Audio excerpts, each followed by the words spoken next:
ইউটিউবের একজন পুরনো আপুকে অনেক দিন ধরে মিস করছি। জানি না সে আপুটা কেমন আছে, কোথায় আছে। আসসালামু আলাইকুম। যে যেখান থেকে আমার ভিডিওটা দেখতেছেন, আশা করছি আপনারা সবাই ভালো আছেন।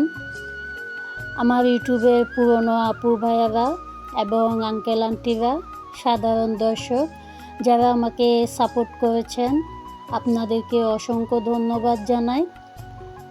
আশা করছি আমার ভিডিওতে একটা লাইক দিয়ে পুরো ভিডিওটা দেখে নেবেন। তো বিকেলবেলা সুন্দর মুহূর্ত এবং চারিপাশে সবুজ গাছপালা, এগুলো কিন্তু আমার সব সময় ভালো লাগে।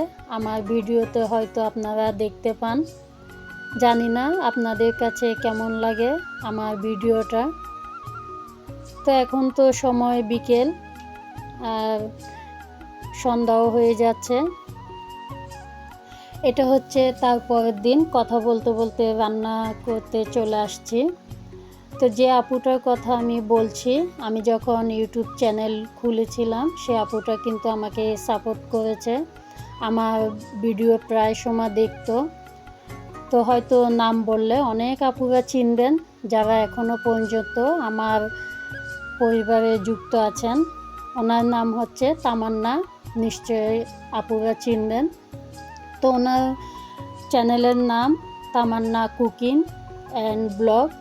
তো মাঝে মাঝে কিন্তু উনি ব্লগ ভিডিও শেয়ার করতেন, আর বেশিরভাগ রান্নার ভিডিও শেয়ার করতেন।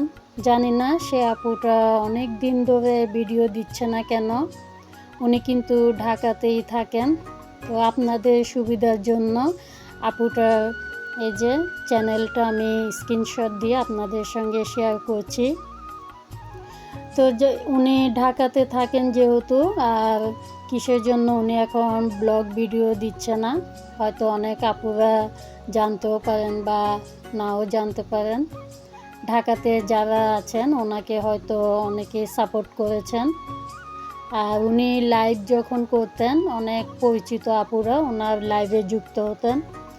তো দোয়া করি আপুটার যদি কোনো সমস্যা হয়ে থাকে, সুস্থ থাকুক, ভালো থাকুক, ওনার পরিবার যেন সবসময় ভালো থাকুক। আর উনি আমাদের মাঝে আর ফিরবে কি না সেটাও জানি না, কেন উনি আমাদের কাছ থেকে চলে গেছে। অনেক দিন হয়েছে উনি ভিডিও দিচ্ছে না, প্রায় 2-3 মাস হবে। সেজন্য আজকে আপনাদের সঙ্গে এই কথাটা শেয়ার করতেছি। কিন্তু অনেক আপুদের ভিডিও আমি দেখি, ওনাকে খুঁজি কমেন্টের মাধ্যমে, ওনাকে পাই না। সেজন্য আপনাদের কাছে আজকে আমি কথাটা বললাম। তো এখানে কথা বলতে বলতে এই যে কিছু বাসায় কিছু ফল ফ্রুটস আনা হয়েছে, মুসাম্বি, তারপরে আনার, আর একটা বিটরুট আনছি। তো আমি বিটরুট দিয়ে কিন্তু সালাদ খাইছি, কিন্তু এখনও জুস করে খাওয়া হয়নি। তো ভাবছি আজকে বিটরুট দিয়ে জুস বানাবো, কেমন হবে সেটা জানি না। আর এই জুসটা কিন্তু অনেক উপকারী একটা জুস। তো আমি ব্লেন্ডার করে নিছি ছোট ছোট টুকরা করে, বিটরুট যেটা বলে সেটা। তো এখানে আমি একটু মুসাম্বি কেটে রসটা দিয়ে দিলাম, যেহেতু এখানে কোনো চিনি দিব না। আর আমাদের মহিলাদের জন্য এই বিটরুটের জুস এটা অনেক উপকারী। যাদের হিমোগ্লোবিনের সমস্যা আছে তারাও চাইলে বানিয়ে খেতে পারেন। তো অর্ধেকটা আমি দিয়েছি আর অর্ধেকটা রেখে দিলাম, যদি ভালো লাগে এটা দিয়েও জুস বানিয়ে খাবো, আর না হলে সালাতে দিয়ে দিব সেজন্য। তো এই যে এরপরে আমি কিছু আনার এখানে পরিষ্কার করে তারপরে ধুয়ে নিচ্ছি। তো আমি 2-1 বার ধুয়ে নিব পানি দিয়ে। আর অনেক সময় যেহেতু অনেক ধরনের ফরমালিন ইউজ করে ওরা ফলের মধ্যে, সেজন্য ধুয়ে নেওয়াটা। তো আমি পানি ঝরিয়ে নিব ঝুড়ি থেকে নিয়ে, যে একটা এই যে। আর অফ ক্যামেরাতে আমি কিছু মুসাম্বি কেটে নিছি। এখন সময় কিন্তু দুপুর, আর দুপুরবেলা ফল ফ্রুটস খেলে ভালো লাগে। এরপরে দুপুরবেলা যেহেতু খাওয়া দাওয়া করব, এখনকার মতো আমি ক্যামেরাটা অফ করে দিচ্ছি। ইনশাল্লাহ আবারও বিকেলবেলা দেখা হবে।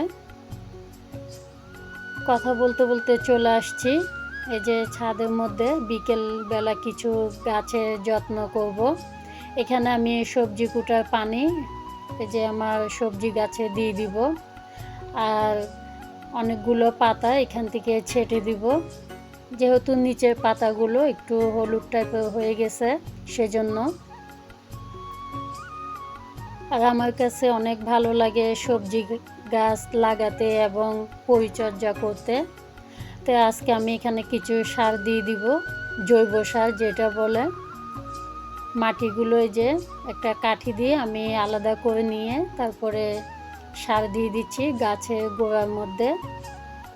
এরপরে এখানে মরিচ চারা আছে দুইটা, একটা যেটা কামরাঙ্গা মরিচ বলে আর একটা ছোট মরিচ, কাঁচা মরিচ। তো এখানেও দিয়ে দিচ্ছি কিছু জৈব সার।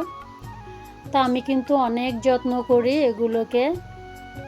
আসলে গাছ লাগানোর চেয়ে ফল ফ্রুট ধরলে খাওয়া থেকে যত্ন করতে অনেক ভালো লাগে। আর এখানে গাছে শসা ধরছে, আর পাতাগুলো কেন জানি হলুদ হয়ে যাচ্ছে, জানি না কতদিন টিকবে। যদি কেউ জেনে থাকেন অবশ্যই কমেন্ট করে জানাবেন। আর এই যে দুন্দুল, এখানে দুইটা দুন্দুল ধরছে। এরপরে আমি কিছু পুঁইশাক যে নিলাম, অনেকগুলো পাতা যেহেতু হয়ে গেছে সেজন্য। তো মাঝে মাঝে এখান থেকে আমি পুঁইশাক নিয়ে যাই, আপনারা অবশ্যই তো আমার ভিডিওতে দেখছেন। যাই হোক, সন্ধ্যা হয়ে যাচ্ছে। এক বিকেলবেলা ক্যামেরা অন করলাম, আরেক সন্ধ্যার দিকে ক্যামেরা অফ করব। ভালো থাকবেন সবাই।